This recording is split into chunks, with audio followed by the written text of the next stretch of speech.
Rahmatullahi barakatuh. Alhamdulillah. Alhamdulillahil wahidil ahad. Al-qadiril qahir. Al-azizil ghaffar. Nahmaduhu wa nasta'inuhu wa nastaghfiruhu wa nu'minu bihi wa natawakkalu alayhi.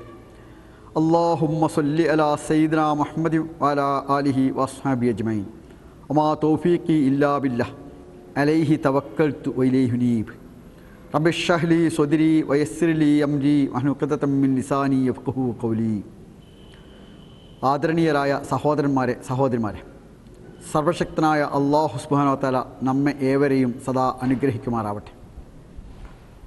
അള്ളാഹുവിൻ്റെ ദീനിനെ യഥാവിധി മനസ്സിലാക്കി അതനുസരിച്ച് ജീവിക്കുന്ന അള്ളാഹുവിൻ്റെ അനുഗ്രഹീതമായ സ്വർഗത്തിൻ്റെ അവകാശികളായിത്തീരുന്ന സജ്ജനങ്ങളിൽ സൗഭാഗ്യവാന്മാരിൽ അവൻ നമ്മെ ഏവരെയും ഉൾപ്പെടുത്തുമാറാവട്ടെ. ലോകത്തിലുള്ള എല്ലാ മതവിശ്വാസികളും ദൈവവിശ്വാസികളും അംഗീകരിക്കുന്നു, ഈ പ്രപഞ്ചത്തെ സൃഷ്ടിച്ചതും സംരക്ഷിച്ചതും പരിപാലിക്കുന്നതും ഏകനായ സൃഷ്ടാവാണ്. മാത്രമല്ല, ഇവിടെയുള്ള എല്ലാറ്റിൻ്റെയും യഥാർത്ഥ ഉടമസ്ഥൻ അള്ളാഹുവാണ്. മനുഷ്യനെ സംബന്ധിച്ചിടത്തോളം അവൻ്റെ ശരീരവും ശാരീരിക അവയവങ്ങളും ജീവനും ജീവിതവും ആയുസ്സും ആരോഗ്യവുമൊക്കെ അള്ളാഹുവിന് അവകാശപ്പെട്ടതാണ്, അവൻ്റെ ഉടമസ്ഥതയിലുള്ളതാണ്. അതുകൊണ്ട് തന്നെ അവൻ്റെ വിധിവിലക്കുകളനുസരിച്ച് ഉപയോഗിക്കേണ്ടവയുമാണ്. മനുഷ്യ ജീവിതത്തിന് രണ്ട് വശമുണ്ടല്ലോ. ഒന്നവന് സ്വയം തീരുമാനിക്കാൻ സാധ്യതയും സ്വാതന്ത്ര്യവും ലഭിച്ച ജീവിത മേഖല. അവിടെ ഏർപ്പെടുത്തുന്ന നിയന്ത്രണത്തിനാണല്ലോ നിയമം എന്ന് പറയുക. നമുക്ക് അന്തരീക്ഷത്തിൽ കൈവീശാൻ സാധിക്കും, പക്ഷെ മറ്റുള്ളവരുടെ ശരീരത്തിൽ തൊടാൻ പാടില്ല. നമുക്ക് സംസാരിക്കുവാൻ കഴിയും, പക്ഷേ ആളുകളുടെ അഭിമാനത്തെ ക്ഷതപ്പെടുത്തുകയും വികാരത്തെ വ്രണപ്പെടുത്തുകയും ചെയ്യുന്ന വാക്കുകൾ പറയാൻ പാടില്ല. അപ്പോൾ മനുഷ്യന് ഇവിടെ ലഭിച്ച സ്വാതന്ത്ര്യത്തിന് ഏർപ്പെടുത്തുന്ന നിയന്ത്രണത്തിന് നമ്മൾ നിയമം എന്ന് പറയുന്നു. ആർക്കാണ് ഈ നിയമനിർമ്മാണത്തിൻ്റെ പരമാധികാരം? അഥവാ ആർക്കാണ് ഹാക്കിമിയത്തുള്ളത്, സുപ്രീം സോവറിറ്റി ഉള്ളത്? ഈ ചോദ്യം ഇന്നത്തെ ലോകത്ത് വളരെ പ്രധാനമാണ്. പഴയ ലോകത്ത് ദൈവവിശ്വാസികളായ എല്ലാവരും അംഗീകരിച്ചിരുന്നു അത് അല്ലാഹുവിനാണ് എന്ന്. പക്ഷേ ഇപ്പോൾ നമ്മൾ ജീവിക്കുന്ന ലോകത്ത് അതിനെക്കുറിച്ച് വ്യത്യസ്തമായ കാഴ്ചപ്പാട് പുലർത്തുന്ന മതവിശ്വാസികൾ വരെയുണ്ട്. ഇവിടെ എന്താണ് അള്ളാഹുവിൻ്റെ ഹാക്കിമിയത്ത്? വിശുദ്ധ ഖുർആൻ ഹാക്കിമിയത്ത് ഹുക്മ് എന്ന പദം പല സ്ഥലത്ത് പ്രയോഗിച്ചിട്ടുണ്ട്. എന്താണ് അതിൻ്റെ വീക്ഷ?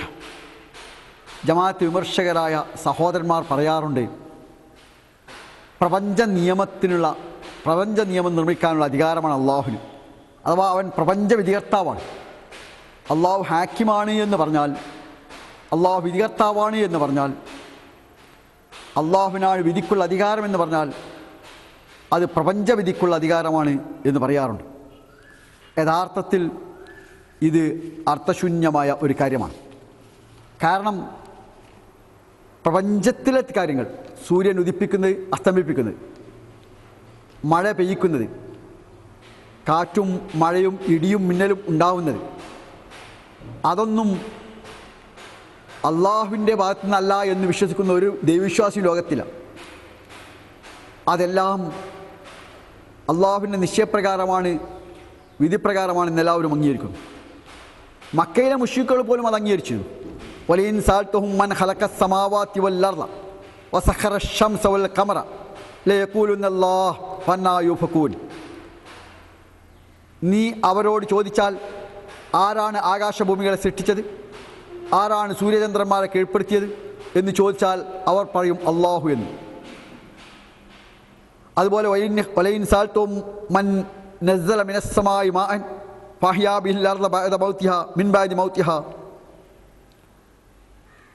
ലയഖൂലുന്നല്ലാഹ് ഖുൽ ഹംദുലില്ലാഹ് ബൽ അക്സറുഹും ലാ യഅലമൂൻ.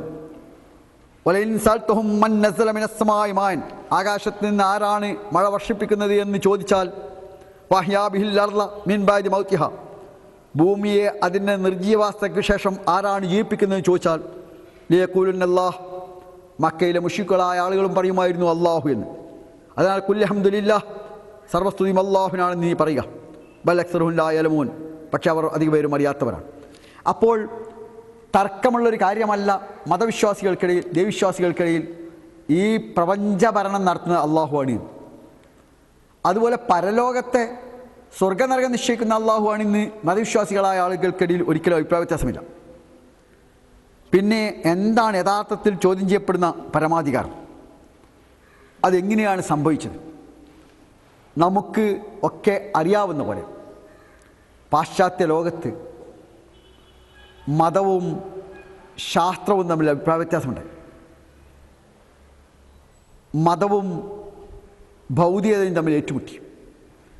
ആദ്യഘട്ടത്തിൽ മതമായിരുന്നു ജയിച്ചു, പക്ഷേ പിന്നീട് ഭൗതികത വിജയിക്കാൻ തുടങ്ങി. ആ ഘട്ടത്തിൽ പരാജിതമായ മതം ആരാധനാലയങ്ങളിൽ ഒതുങ്ങിക്കൂടാൻ തുടങ്ങി.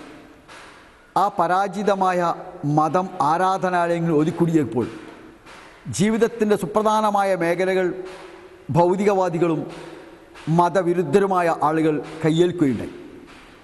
ആ ഘട്ടത്തിൽ അവർ അവകാശപ്പെട്ടു, മനുഷ്യജീവിതത്തിൻ്റെ പൊതുജീവിതത്തിൽ പൊതുമേഖലകളിൽ നിയമനിർമ്മാണത്തിനുള്ള അധികാരം ജനങ്ങൾക്കാണ് എന്ന്. ഇത് നിർബന്ധിതാവസ്ഥയിൽ പടിഞ്ഞാറിൻ്റെ മതവിശ്വാസികൾ അംഗീകരിച്ചു കൊടുത്തു. അങ്ങനെയാണ് മതം എന്നത് ദൈവവും മനുഷ്യനും തമ്മിലുള്ള സ്വകാര്യ ഇടപാടാണെന്നും ദൈവത്തിൻ്റെ നിയമനിർമ്മാണാധികാരം എന്നത് മതമേഖലയിൽ മാത്രമാണ് എന്നുമുള്ള കാഴ്ചപ്പാട് വളർന്നു വന്നത്. പാശ്ചാത്യ സാമ്രാജ്യശക്തികൾ മുസ്ലിം നാടുകളിൽ ആധിപത്യം ഉറപ്പിക്കുകയും ഇവിടെയുള്ള കിഴക്കൻ നാടുകളിലുള്ള ജനവിഭാഗത്തെ പടിഞ്ഞാറിൻ്റെ സിദ്ധാന്തങ്ങൾ അവർ ബോധപൂർവം പഠിപ്പിക്കുകയും ചെയ്തപ്പോൾ, അഥവാ പടിഞ്ഞാറിൻ്റെ വിദ്യാഭ്യാസവും സംസ്കാരവും നാഗരികതയും ഭരണവും രാഷ്ട്രീയവും കിഴക്കൻ നാടുകളിൽ കൂടി മേധാവിത്വം പുലർത്തിയപ്പോൾ ഇവിടെയുള്ള ആളുകളും ആ ചിന്തക്ക് കീഴ്പ്പെടുകയുണ്ടായി. അങ്ങനെ അള്ളാഹുവിൻ്റെ നിയമനിർമ്മാണാധികാരം എന്ന് പറഞ്ഞാൽ അത് മതനിയമങ്ങൾ ഉണ്ടാക്കാനുള്ള അധികാരമാണെന്നും മതനിയമം എന്ന് പറഞ്ഞാൽ ആരാധനാ നിയമമാണെന്നുമുള്ള ഒരു ചിന്തയും കാഴ്ചപ്പാടും വളർന്നു വന്നു. അത്തരമൊരു സാഹചര്യത്തിൽ, അഥവാ സീസർക്കുള്ള സീസർക്ക്, ദൈവത്തിനുള്ള ദൈവത്തിന്, ദൈവത്തിനുള്ള എന്ന് പറഞ്ഞാൽ മതനിയമം ഉണ്ടാക്കാനുള്ള അവകാശം, മതനിയമം പറഞ്ഞാൽ ആരാധനാ നിയമം. അപ്പോൾ ചില ആരാധനാനുഷ്ഠാനങ്ങൾ ഉണ്ടാക്കാനുള്ള അവകാശം അള്ളാഹുവിനും ബാക്കി മുഴുവൻ മനുഷ്യജീവിതവും കൈകാര്യം ചെയ്യേണ്ടത് മനുഷ്യരാണെന്നുള്ള കാഴ്ചപ്പാട് കിഴക്കൻ നാടുകളിലും വളർന്നു. ആ ചരിത്ര സന്ധിയിലാണ് തൗഹീദിൻ്റെ സുപ്രധാനമായ മേഖലയിൽ മനുഷ്യൻ കടന്നു കയറി, അഥവാ താവൂത്ത് കൈയടക്കിയ ചരിത്രഘട്ടത്തിലാണ് ആധുനിക ഇസ്ലാമിക പ്രസ്ഥാനങ്ങൾ രംഗത്ത് വരുന്നത്. അതുകൊണ്ടാണ് ഇഖ്വാൻ മുസ്ലിമൂനും ജമാഅത്തെ ഇസ്ലാമിക്കുമൊക്കെ നിയമനിർമ്മാണത്തിൻ്റെ പരമാധികാരം അള്ളാഹുവിനാണ്, അത് ജനങ്ങൾക്കല്ല എന്ന് പറയേണ്ടി വന്നു. നിയമനിർമ്മാണത്തിൻ്റെ പരമാധികാരം അള്ളാഹുവിനാണ്, ജനങ്ങൾക്കല്ല. ഇത് നമ്മുടെ മുജാഹിദ് സുഹൃത്തുക്കൾ അംഗീകരിക്കുന്നുണ്ടോ ഇല്ലേ എന്നതാണ് മൗലികമായ പ്രശ്നം. അംഗീകരിക്കുന്നില്ല എങ്കിൽ നിയമനിർമ്മാണത്തിൻ്റെ സുപ്രീം സോവറിറ്റി പരമാധിപത്യം ജനങ്ങൾക്കാണെന്ന് പറയുന്നത് ഷിർക്കല്ലേ? തീർച്ചയായും വിശുദ്ധ ഖുർആൻ അങ്ങനെയാണ് പരിചയപ്പെടുത്തുന്നത്. അലാ ലൗൽ ഖൽഖ് വൽ അംർ, ആരാണോ സൃഷ്ടികർമ്മം നിർവഹിച്ചത് അവനെ കൽപ്പനാധികാരമുള്ളൂ. ഇൽ ഹുക്മു ഇല്ലാ ലില്ലാഹ് അമറ അല്ലാ തഅബ്ദു ഇല്ലാ ഇയ്യാഹു, വിധിക്കുള്ള അധികാരം അള്ളാഹുവിന് മാത്രമാണ്. അവൻ കൽപ്പിച്ചിരിക്കുന്നു, അവന് മാത്രം വഴിപ്പെട്ട് ജീവിക്കണമെന്ന്. വമൻ ലം യഹ്കും ബിമാ അൻസലല്ലാഹു ഫൗലൈക ഹുമുൽ കാഫിറൂൻ ഹുമുൽ ളാലിമൂൻ ഹുമുൽ ഫാസിഖൂൻ. അള്ളാഹു ഇറക്കിയതനുസരിച്ച് ആര് വിധി നടത്തുന്നില്ലയോ അവർ കാഫിറുകളാണ്, അവർ അധർമ്മകാരികളാണ്, അവർ അക്രമികളാണ്.